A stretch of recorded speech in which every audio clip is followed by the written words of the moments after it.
وہ پچھلے سال کو رے کی گورنمنٹ کی تھی، شمر چاہتا تھا سارا کنٹرول میرے ہاتھ میں آ جائے. شمر نے پیچھے ابن زیاد کو اس کی شکایتیں لگائی تھی کہ یہ تو بیٹھ جاتا ہے حسین ابن علی کے پاس دوزانو ہو کے، یہ تو ان کا احترام کرتا ہے، یہ تو جنگ نہیں لڑے گا. یہ اسی نے شکایتیں لگا کے آخر فائنل تھریٹ پیچھے سے ابن زیاد نے دیا، یا تو رے کی گورنمنٹ کو بھول جا یا حسین سے جنگ کر.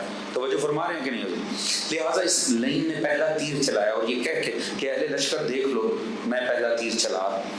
اچھا باہر آیا شب عاشور شم، اس نے آ کے نا جناب عباس کو آواز دی. جناب عباس چاروں بھائی امام حسین کے سامنے بیٹھے ہوئے تھے خیمے کے اندر امام کے. جناب عباس نے توجہ نہیں کی، اس نے تیسری صدا پہ نا امام نے فرمایا عباس فاسق بھی پکارے تو جواب دینا چاہیے.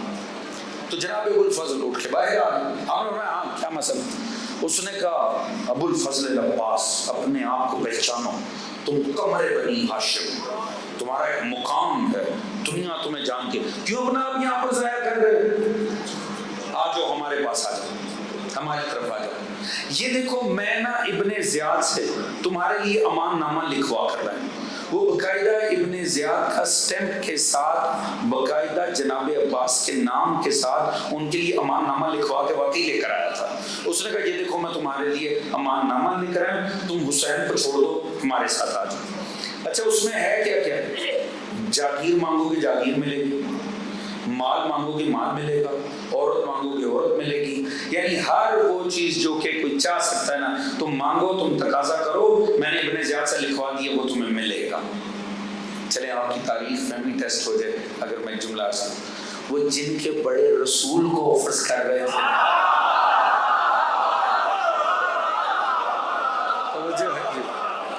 یہ سرکار جو عورت کو گے مال کو گے.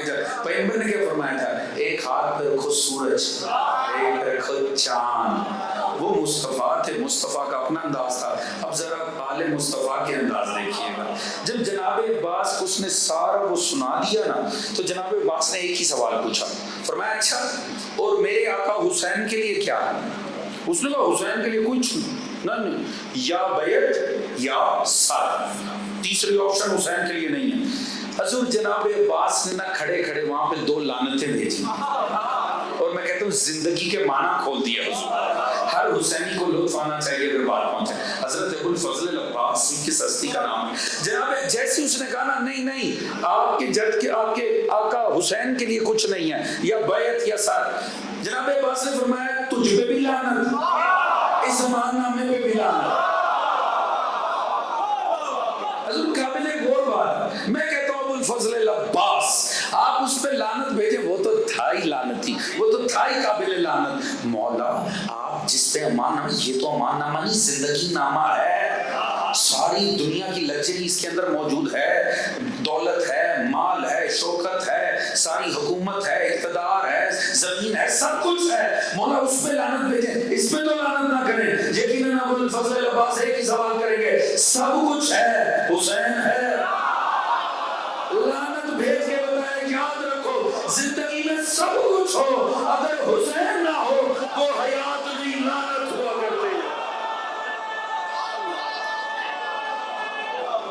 سلام.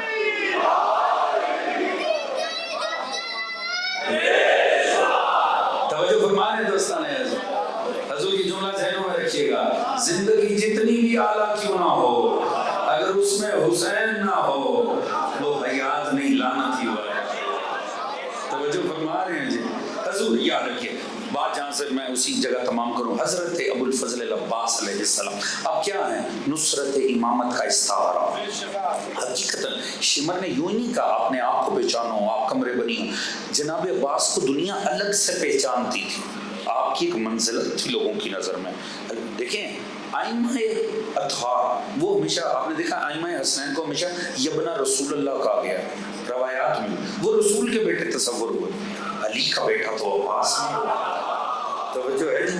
آپ کا ایک مقام تھا، ایک منزل تھی، لوگ آپ کو پہچانتے تھے. حضرت ابو الفضل عباس کا ایک اپنا کیلیبر ہے، ایک اپنا مقام ہے. مگر کمال دیکھیے جناب عباس نے کیسے غلامی آل محمد کی، وقت کے امام کا. جوانوں دوست میں بارہا یہ بات ہے، شیعہ ہے نا تو تھکی ہوئی زندگی گزارنا بنتا ہی نہیں. آپ پر پڑھائی کی فیلڈ میں ہے، کمائی کی فیلڈ میں ہے، کسی شعبے میں ہے، بہترین انداز سے خود کو اسکلڈ کریں. اس دنیا کی جس ٹاپ تک جا سکتے ہیں جائیں. بے وقوف ہے وہ انسان جو آپ کو کہے گا کہ جناب دنیا سے بے رغبت ہو جاؤ، دنیا ہم نے آخرت، ایسا کچھ تصور ہی نہیں ہے. دنیا کو بنائیں، سجائیں بہترین. کس لیے؟ تاکہ اپنا کھانا اچھا ہو جائے، پہننا اچھا ہو جائے، رہنا اچھا نہیں.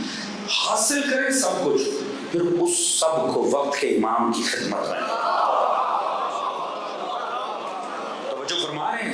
جناب عباس علمدار کی زندگی کا طرز یہ ہے. کمال پہ جائیں.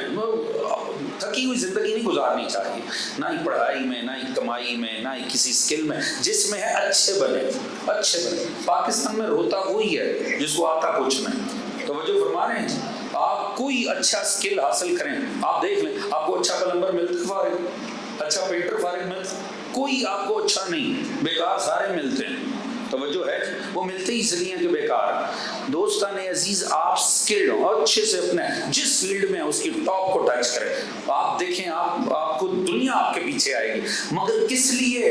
کہ بائی دا اینڈ اپنے لیے کچھ بنا لیا جائے نہیں، اپنے تمام ٹیلنٹ کو، کمال کو، شان و شوکت کو وقت کے امام کی خدمت میں پیش کر دیا جائے. اب کہتے ہی اسے کیوں جناب عباس کو کہا عبد الصالح المطیع للہ ولرسول؟ مانا کہ عبد کہتے کسے؟ فقہ میں عبد اس انسان بے بس کو کہتے ہیں جس کا اپنا ہو ہی کچھ نہ. اس کی جان، اس کی عزت، اس کی ناموس، اس کا مال، اس کی دولت، اس کا گھرانہ، اس کی شان، اس کی شوکت، اس کی خودی، اس کی میں، اس کی نہ ہو، اس کے مالک کی ہو. اور جب مالک مانگے وہ اٹھا کے مالک کے قدموں میں پیش کرتا. حضور نصرت امامت کا استعار ہے جناب عباس. ہم سب کو کن مع الصادقین کی تفسیر کی روشنی میں حضرت عباس سے سمجھنے کی ضرورت ہے کہ وقت کے امام کی خدمت میں خود کو پیش کیسے کرنا.